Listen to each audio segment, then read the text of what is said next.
Here are things that trigger LEGO Star Wars fans, part 24! Snowtroopers were essential during the Battle of Hoth. Since 2003, there have been many Stormtrooper minifigures. Here's my first Snowtrooper minifigure, and it's old. It's so old that it's yellowing. And that's weird because I never put this out in the sun. And this one is so old that the legs don't even move anymore. Why? I guess nothing lasts forever. I've always liked the 2013 version of the Snowtrooper. The helmet mold is more accurate. And the backpack is decent enough. And even the waist cape, which is unfortunately starting to yellow.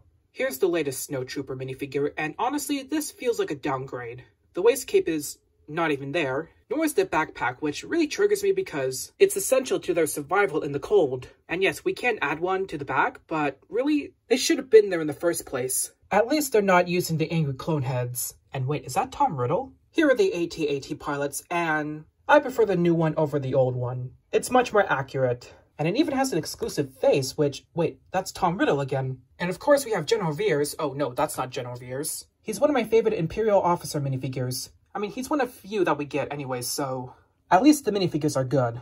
I find the lack of named Imperial officers disturbing. There really needs to be more of them. I mean, I get the value of having more troopers instead of officers, but still, why? I was so worried that we would never get any battle packs ever again.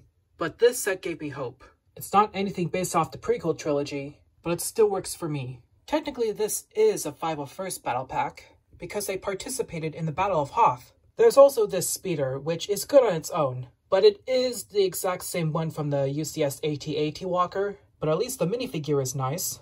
I will admit the E-Web Blaster looks a bit oversized. Why? The Hoth AT-ST Walker is really underrated. Some fans didn't like the shaping of the head, but I think fans forget that this is what it originally looked like back in 1980. Personally, I think it's alright. And so are the minifigures. The Snow and Chewie is really good. Wait, is that Ajax? The Hoth AT-ST pilot is alright. But what I find really surprising is a gray version of the Imperial probe droid.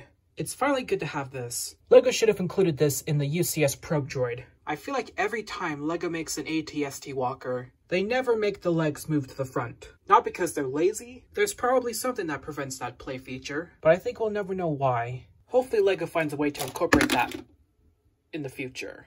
Why? Oh! Here's the 2019 Snow Speeder. This was one of 5 sets to celebrate the 20th anniversary of LEGO Star Wars. The thing is, it's very similar to the 2014 one. At least the minifigures are nice. Wait, why is Wedge in this set?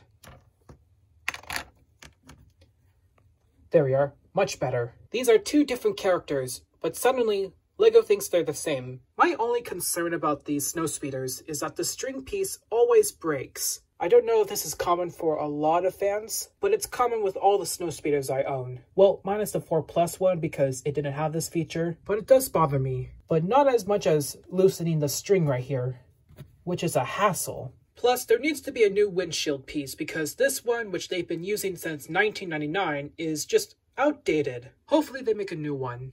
This is the closest I'll ever get to owning the 2003 Lando minifigure. This only exists for the stud shooter, which I'll never reload. Also, the gloves aren't the right color. This is how they're supposed to be. It's very odd. Almost as odd as the Luke minifigure. Why does he look so old? Why?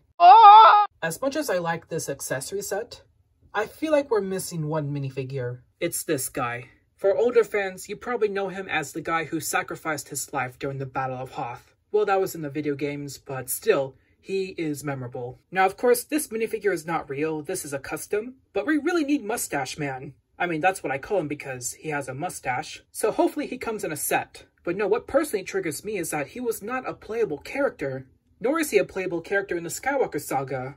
Why?